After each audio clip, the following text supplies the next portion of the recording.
Power of compounding, the secret to creating wealth. Compounding is the secret to creating wealth. Here's a story to show you just how. Once, there was a king known for his generosity and keeping his word.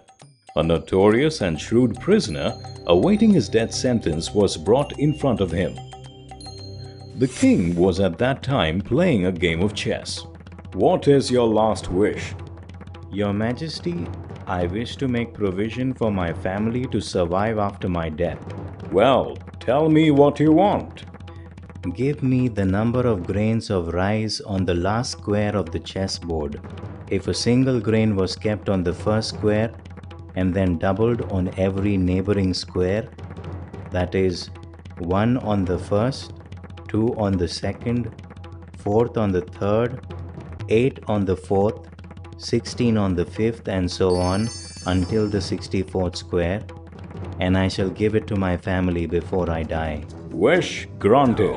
The king ordered his ministers to have the amount of rice calculated and given to the prisoner.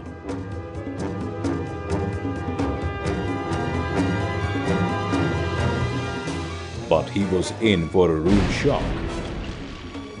The amount calculated was so large that the king lost his entire kingdom and was indebted to the prisoner all his life. So, what do you think the rice would be worth today? We at moneyworksforme.com thought of playing with the numbers, and here's what we found out.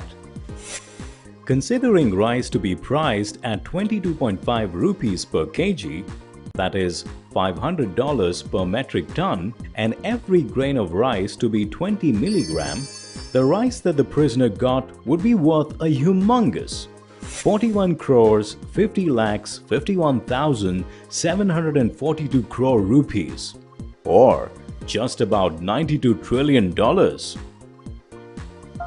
With this, he could easily buy the GDP of the entire world.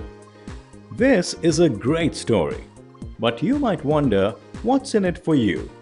This story tells you about the eighth wonder of the world. Compounding. Compounding is, quite simply, interest getting added to your capital, earning further interest.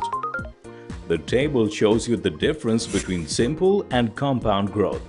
In simple growth, the base on which the investor earns remains the same, whereas in compound growth, the base increases with the amount earned in every cycle. Thus, after 5 years, the earning in the case of simple growth are 5,000,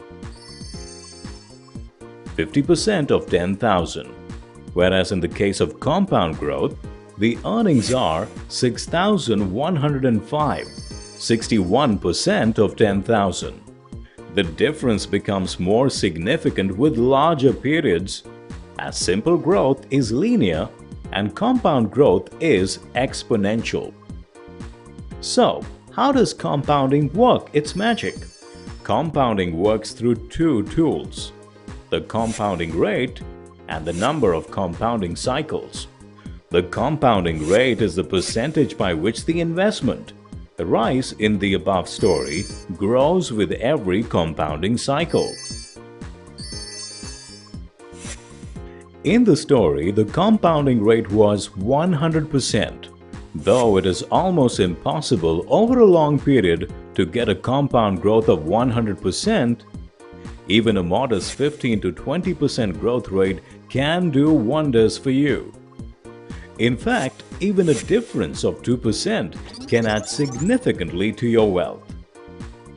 The other factor that makes compounding work exponentially is the compounding cycle is a factor like time. Or a square on a chessboard as in the story, during which the investment grows by the compounding rate. This period may be 1 day, 1 month, 1 quarter, or any other period. Generally, 1 year is the most frequently used compounding period. For compounding to be more effective, it should be allowed to undergo a sufficiently large number of compounding cycles. Just consider that the chessboard was 7 by 7 instead of 8 by 8. This would give the prisoner 49 compounding cycles instead of 64, and reduces worth to 12,666 crore rupees, or around $2.8 billion, which is sufficient to buy just a mid-cap company. Therefore, it's the later compounding cycles which contribute more to your wealth, as the base on which your wealth compounds and grows becomes larger with each cycle. When investing in stocks for the long term, we hear the term CAGR. This signifies the rate at which your investment grows every year. At moneyworksforme.com, we consider that when you invest in stocks, you should earn a minimum of 15% CAGR. The MRP, or intrinsic worth of a stock, that we calculate is based on this assumption. We believe that to reduce your risk, you should always invest in a stock when it is at a 50% discount to its MRP. Doing this will in fact lead to a CAGR of greater than 20%. Take a look at the table to understand what you would earn if you were able to grow your investment of Rs 10,000 with a CAGR of 10%, 15% or 20%.